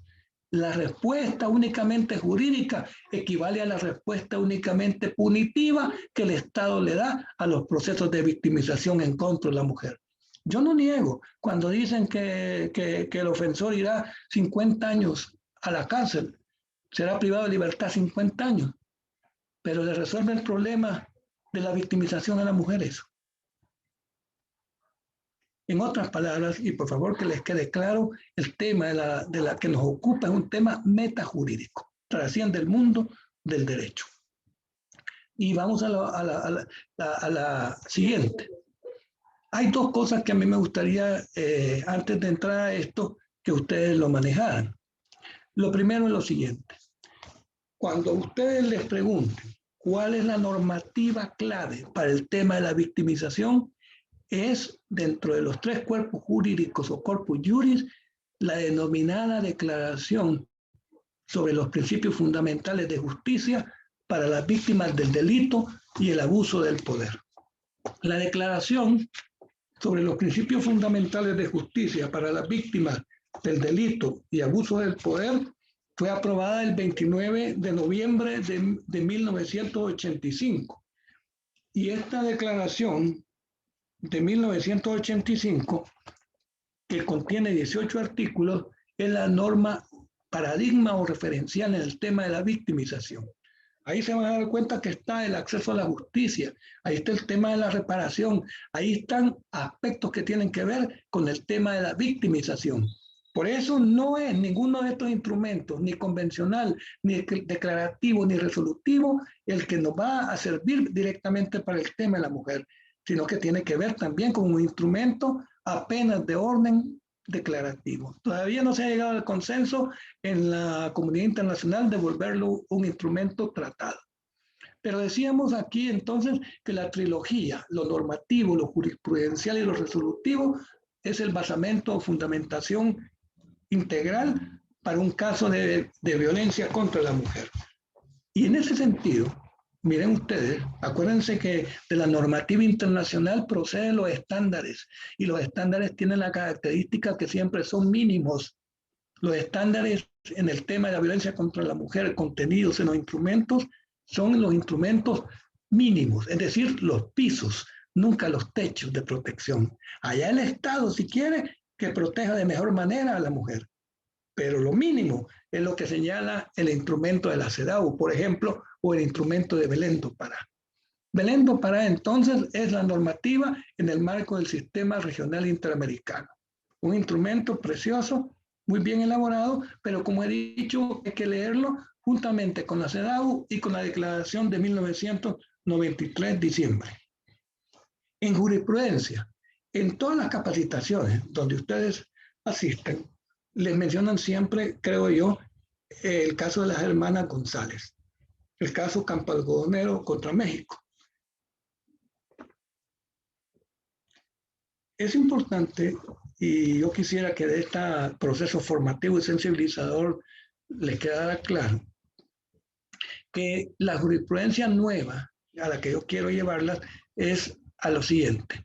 María Peña versus Brasil, de la que surge la sugerencia en la jurisprudencia de la Corte Interamericana de Derechos Humanos, que funciona desde 1978.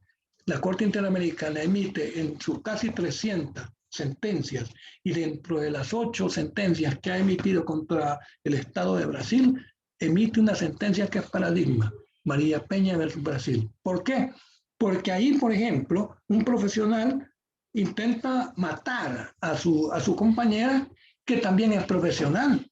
Entonces, determina usted que ya no es un problema ni siquiera de clase social, sino que ha introyectado en todo el imaginario y en todo el tejido social está la violencia contra la mujer.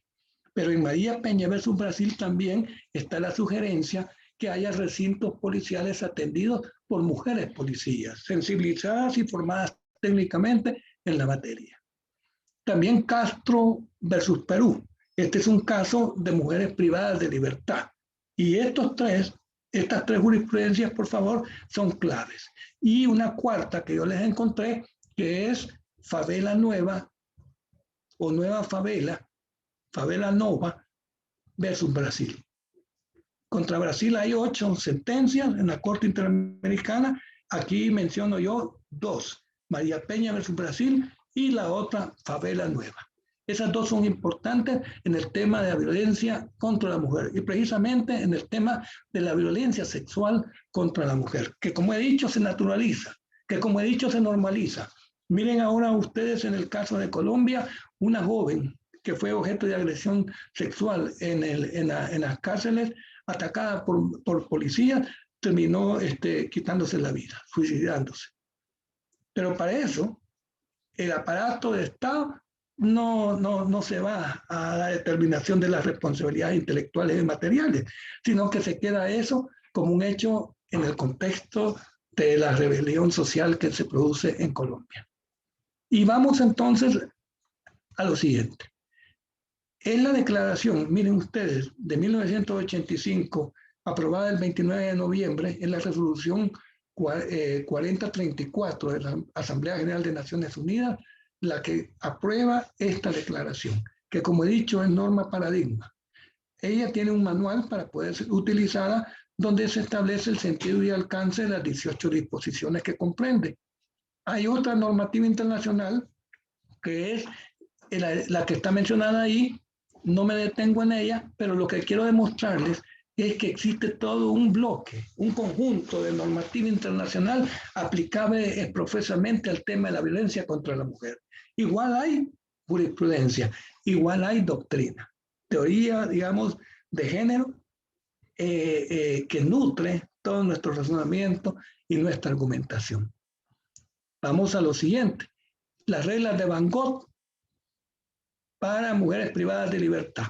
Miren qué interesante este punto. Muchas veces cuando una mujer es privada de libertad, los hogares, aunque sea entre comillas, los hogares se destruyen, se deshacen. Perdón, cuando el hombre es privado de libertad y es privado de libertad y es, digamos, condenado, muchas veces los hogares que quedan con una mujer, a cargo de una mujer, se mantienen. Pero cuando la mujer es quien ha sido privada de libertad y queda confiada a un hombre, esto se destruye. Lo que indica el papel crucial o central que tienen las mujeres en el mantenimiento de las unidades básicas de la sociedad. Reglas de Van Gogh, privación de libertad. Ahí también nos damos cuenta cómo aquí también se reproducen algunas prácticas androcéntricas, porque, por ejemplo, en la privación de libertad a la mujer la capacitan, entre comillas, para bordado, para cuestiones de piñata y para otro tipo de cosas, y a lo mejor a los privados de libertad les están dando capacitación en informática o en oficios, etc. También esto indica asignación injustificada de roles. Reglas de Brasilia para el tema de la vulnerabilidad, como decía, de la condición de vulnerabilidad y la guía de Santiago. En este punto nada más me detengo a decir 2 cosas. Y por favor que les quede claro. Cuando ubicamos a las mujeres en la condición de vulnerabilidad, lo hacemos porque, ya sea por razones individuales o colectivas. Miren ustedes, por ejemplo, este hombre que es un asesino en serie en México, que tiene también prácticas de comerse a sus víctimas. Pero noten ustedes cómo esto lo está tratando la prensa de manera muy morbosa en México. Tomen nota de este acontecimiento porque se está dando de manera simultánea con lo que está pasando en Chalchuapa, en El Salvador. Allá también hay un serial, y este serial allá en México, entonces, no solamente cometía el feminicidio, sino que estaba consumiendo los restos también de sus víctimas. El punto aquí importante, y ya vamos en la última parte antes del diálogo académico, que yo quisiera que a ustedes les quedara claro. Estos cuerpos normativos son especializados en el tema de la mujer. En la guía de Santiago yo me detengo para decir que, vean ustedes, en el caso salvadoreño se llama, ojo, programa de protección de testigos, pero a las víctimas más que protección se les da asistencia. Pero como la única que interesa muchas veces es la víctima testigo, entonces la idea es su protección. Pero lo que necesitan, porque es un drama o una tragedia la que han experimentado, es asistencia. Y la asistencia no es solamente una asistencia material, sino un acompañamiento moral incluso. Vamos a lo siguiente. Y aquí ya estoy en la última parte. Quisiera que por favor le pusiéramos mucha atención porque esto tiene que ver también con lo que decíamos hace unos minutos de la revictimización. Miren, quien trabaja no solamente en el ámbito público, sino también en el ámbito de la sociedad civil, por una serie de razones, muchas veces, sin querer, quiero presumirlo, sin querer, victimiza. Y como he dicho, el dolor que inflige un operador o una operadora puede ser no solo acumulado, sino que puede ser mayor que el producido por el ofensor. En el caso, por ejemplo, de la desaparición, y yo escogí esto por la razón de que este tema, por política criminal, está siendo invisibilizado en gran medida en El Salvador en este momento. Si ustedes se fijan, salió una persona que tiene una experiencia muy grande, Janet, hablando, Janet se me va el apellido, haciendo un estudio sobre el tema de la desaparición. Todos los temas hay que verlos con perspectiva de género. Por eso vean ustedes cómo esto es cruzado. Por eso vean cómo la tipología de víctima se cruza. Por eso vean cómo ustedes la condición de vulnerabilidad también hay que verla cruzada. Y en esa línea, perdón que esto ya no lo terminé, que les quede claro. Cuando una persona es etiquetada en condición de vulnerabilidad, no vulnerable porque es peyorativo y estigmatizante, solo decirlo así, es por razones naturales o por razones sociales o por ambas. Y cuando una persona o un colectivo, por razones sociales o naturales o por ambas, es etiquetado de esa manera, se hace proclive a la indefensión y propenso a la revictimización en sus tres niveles. Miren qué interesante. Cuando una persona, por razón natural o social, por causas naturales o sociales, como individuo o como colectivo, se hace propenso a ser victimizado y se hace proclive a estar en indefensión. Por eso se dice que los únicos dos aspectos a los cuales se hace acreedor esa mujer victimizada es a que se le dispense un tratamiento jurídico especial y que se le aplique un trato social diferenciado. Se trata como igual a los iguales. Cuando trata como igual a quienes no lo son, les profundiza su desventaja. Y el sentido compensador y el sentido protectivo del derecho victimológico, de los derechos humanos, hace que busquemos, ojo, no solo respetar diferencias, sino que también subsanar desventajas sociales naturalmente adquiridas. Y aquí sí ya voy al punto. Miren, ustedes saben que muchas veces nosotros, incluso ni siquiera de mala fe, ni siquiera porque queremos dañar, sino que lo primero que se nos ocurre aquí es decir a la madre, pongamos el caso de la madre que en este momento está en Chalchuapa con una foto y que están haciendo cola, porque como está la cinta amarilla no se pueden acercar, pero les están tomando los datos. Y entonces se acerca diciendo que hace 4 años se le perdió su niña de 14 años. Fíjense que ya les voy a contar algunos casos dolorosos de esto, pero lo primero que hace muchas veces el operador y operadora es decir, ¿cómo está usted? ¿Cómo estás? ¿Mm? Cuando llega a ponerle la denuncia o a darle seguimiento, usted le pregunta, ¿y cómo está? ¿Y cómo va a estar la madre o la hermana de una joven que ha sido desaparecida hace 4 años? Entonces, no podemos decir esto porque somos agentes de revictimización. También decimos, también intentando que la persona ya no esté en esta condición de desesperanza, ella se fue a un lugar mucho mejor y aceptar que está muerto. Y si no, con la idea de la provocación, a saber en qué andaba metida, o a saber qué hizo para que se desapareciera.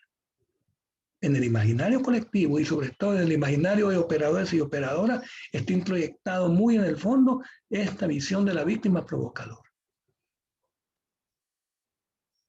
Entonces, si no te sientes en alguna medida responsable por no cuidarlo.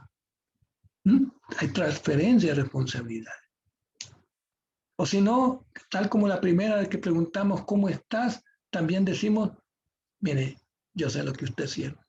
Es muy pretencioso y muy ambicioso y no genera la empatía que se piensa decir expresiones como estas.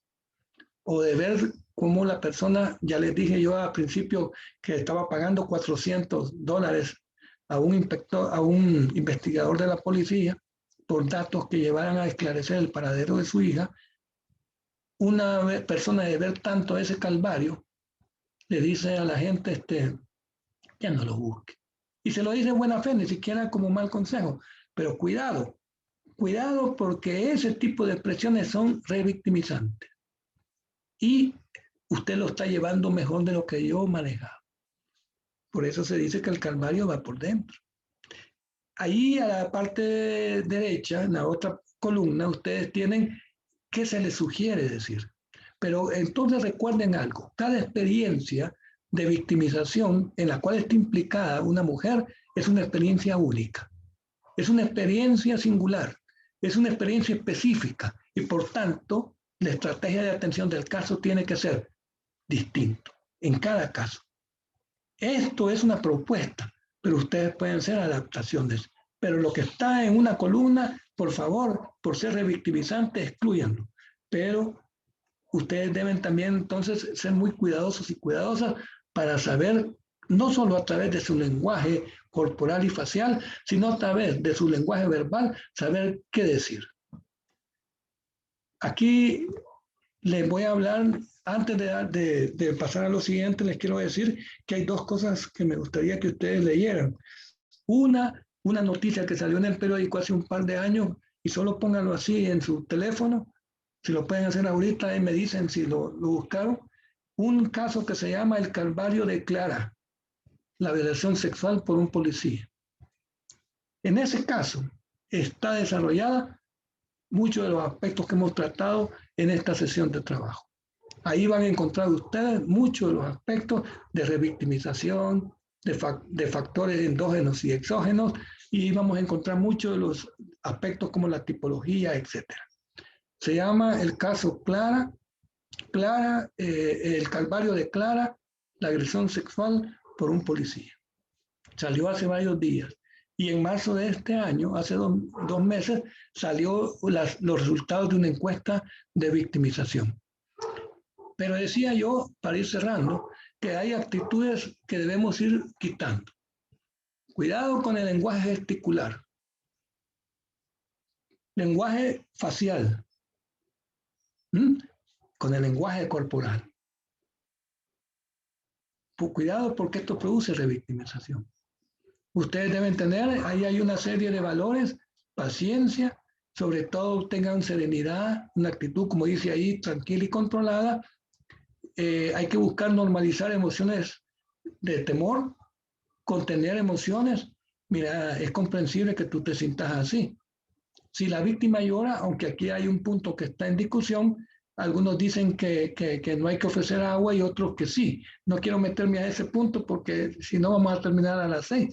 Pero sí quiero decirles de que es un debate abierto. Algunas personas, un juez, por cierto, me lo decía, yo lo que hago es que previamente tengo un vaso de agua sobre mi escritorio y si la persona quiere, que tome. Hay unas personas que dicen que es inconveniente porque corta el relato. Y finalmente, tenemos que estimular. Recuerden que hay un problema de autoestima y tenemos que reforzar entonces aspectos. Qué bueno que te hiciste acompañar de un familiar, qué bueno que acudiste a la institucionalidad, porque tenemos que alentar la cultura de denuncia. Ormuza muy bien lo decía, prácticamente este es un fenómeno que está pasando desapercibido o invisibilizado, porque solo un porcentaje relativamente bajo se atreve a denunciar por todos los estigmas y prejuicios, porque la persona que activa el mecanismo de la justicia, en general la institucionalidad, paga un costo también. Y con esto termino. Entrevistas con la víctima. Evitemos la pregunta reiterativa. ¿Qué te hizo? Hay una reproducción de la escena o experiencia traumática y le estamos preguntando dentro del marco del proceso 2 o 3 veces lo mismo. Yo sé que ahora hay medios técnicos que suplen esto, pero todavía tenemos una carga de morbosidad, como en el caso de una experiencia de agresión sexual en Colombia, donde más de 8 fiscales rodearon a una jovencita para que relatara nuevamente la experiencia de ataque sexual de la que había sido objeto. Cuidado con las preguntas cerradas. Bueno, ¿le pegó o no le pegó? Estas preguntas cerradas son preguntas llamadas también cuestionadoras. Cuidado también con querer aseverar algo ustedes en su pregunta. ¿Verdad que fue su vecino? ¿Verdad que fue su padrino? ¿Verdad que fue su maestro? ¿Verdad que fue su padrastro? Cuidado con eso porque ya estamos dando una inducción. Usted dice que la golpeó, pero yo no le veo moretones. Yo la veo hasta más alta que él. Y estoy hablando también de muchas veces de que el funcionario judicial o el funcionario policial es cuestionador de nuestra verdad, porque el poder androcéntrico tiene una tendencia y a desconfiar de la víctima, a sospechar de la víctima. ¿Está segura de lo que me está diciendo? ¿Cuándo dice que fue? Hace 3 meses, ya estoy bien. De ahí vemos, por ejemplo, yo tuve la oportunidad de trabajar en el Instituto de Medicina Legal hace algún tiempo y escuchaba muchas veces expresiones como esta de la experiencia de la agresión sexual. Mire, ¿y usted cuántas parejas ha tenido en el pasado? Y para el historial clínico, ¿qué creen ustedes que es relevante saber eso? A lo mejor saber cuándo fue su último periodo, sí es importante. Pero, ¿qué tiene que ver para el historial médico o clínico el saber el número de parejas? Pero hay una carga de morbosidad en el operador o en la operadora. Hay también comentarios para disminuir la victimización. Mire, de gracias que no la mató. Mire, por lo menos no la violó. En lugar de hacer un favor, en lugar de estimular, nosotros queremos todavía revictimizar. Podemos, en el caso de niños y niñas, que son objeto de agresión sexual muchas veces, hay que tener en cuenta algo. Además de que el recurso lúdico sirve hasta cierto periodo, tenemos que considerar algo. Muchas veces está involucrada en la tragedia, porque no es un aspecto meramente jurídico, sino que es metajurídico, está involucrado en la tragedia una figura de ascendencia. Está el padrino que sostiene la casa, o está el padrastro, o está el cura, o está el pastor, o está el maestro. En otras palabras, cuidado, que ese silencio de la víctima habla. Y por favor que eso les quede claro, el silencio de la víctima habla. Les voy a decir después algunos tips de cómo atendemos, pero lo interesante es que aquí puede estar presente lo que se denomina la figura de ascendencia. Puede ser también un juicio negativo. Por ejemplo, el operador o operadora lo que dice muchas veces es, ¿Y usted qué andaba haciendo a las 11 de la noche? ¿Mm? Es lo mismo que les decía hace unos minutos. Hay un cuestionamiento. El hombre sí puede andar a las 11 de la noche, pero ¿y la mujer? ¿Mm? No. Y voy a cerrar entonces con estos tips. Por favor, esto es bien importante porque es como la suma de estas tres. 1. Se respeta el silencio de la víctima, porque el silencio a veces habla. 2.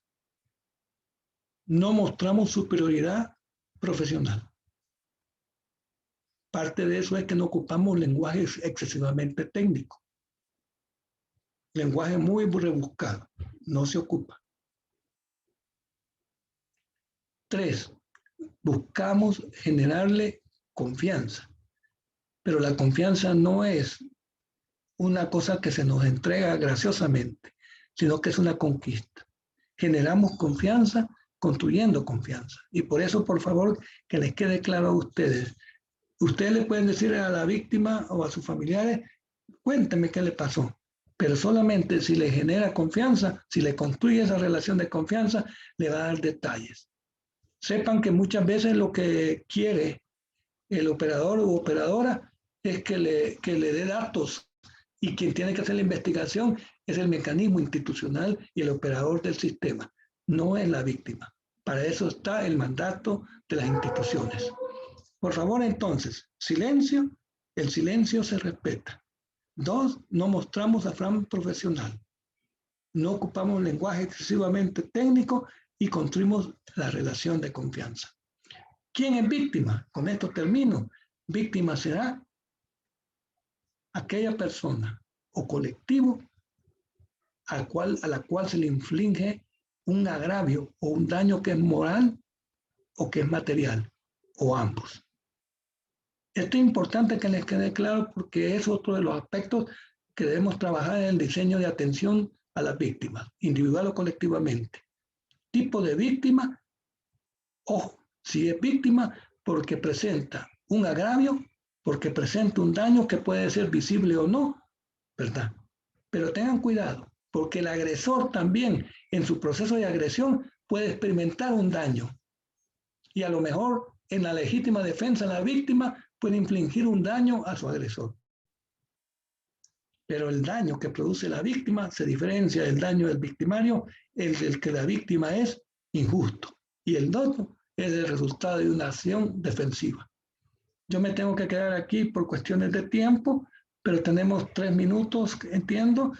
Algún cierre o comentario y por favor, hay algunas tareas ahí que me gustaría que lean ese caso, Clara, y cualquier cosa estoy a la orden. Muchas gracias. Muchas gracias, doctor Salvador, por todo lo que nos ha comentado y por la respuesta que nos ha brindado y la retroalimentación. No sé si hay alguna consulta de parte de alguna de las participantes y también aprovechar a invitarlas a que puedan explorar los contenidos en plataforma. Ahí está el estudio de Juana, el estudio de caso de Juana que hay que resolver, hay que hacer la reflexión y también ya ir aplicando las posturas, ¿verdad? Sobre el tema y sobre lo que nos ha compartido el doctor Salvador. Aquí en el chat nos comparte Celina Morán un artículo que es el artículo de Clara para que también lo puedan leer, ¿verdad? En el desarrollo de los contenidos en plataforma, el que desarrollamos es el estudio de Juana, pero también es importante y relevante el caso de Clara por conocimiento general, ¿verdad? Y que también podamos ir aplicando todas las posturas, ¿verdad? Realmente sobre estos dos contenidos que vamos a desarrollar en este tema, por ejemplo, el de víctima y también el derecho victimológico, ¿verdad? Así que les agradecemos a todos por haber participado en esta tarde. Si pueden activar su cámara para tomar una captura final y despedirnos con esto. También agradecerles al doctor Salvador por el tiempo, por el esfuerzo y por la experticia que el día de ahora nos ha compartido, ¿verdad? Así que si pueden activar rápidamente me está fallando mi computadora, pero para ir, les estoy solicitando video para que puedan activar rapidito su cámara. Agradecerles por el esfuerzo. Y sí, ¿verdad? Ya estamos en recta final. Recordarles que la asistencia a las conferencias sincrónicas tiene el 10%. Y bueno, después del módulo 5 ya nos dirigimos al trabajo final, que va a ser individual y que tiene una ponderación del 40%. Así que es importante que llevemos la secuencia y el hilo a todas las actividades y estemos cumpliendo con los tiempos, ¿verdad? Así que vamos a tomar una captura. Al contar 3. Quiero ver. Estamos 1, 2, 3. Ahí está. Muchas gracias a todas. Muchas gracias. No sé si tienen algo que agregar, alguna compañera o doctor Salvador. No, si no, nos despedimos. Dale Sí, las gracias a usted por el apoyo técnico y a las compañeras por su atención e interés en este contenido. Muy bien, nos quedamos hasta acá.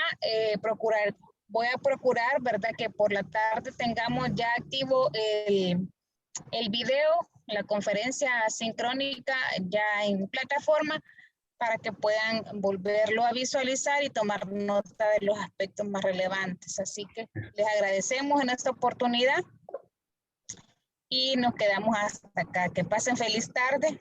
Feliz tarde. Muchas gracias. Muchas gracias. Feliz tarde a todas. Fin de semana. Igual. Gracias, igual.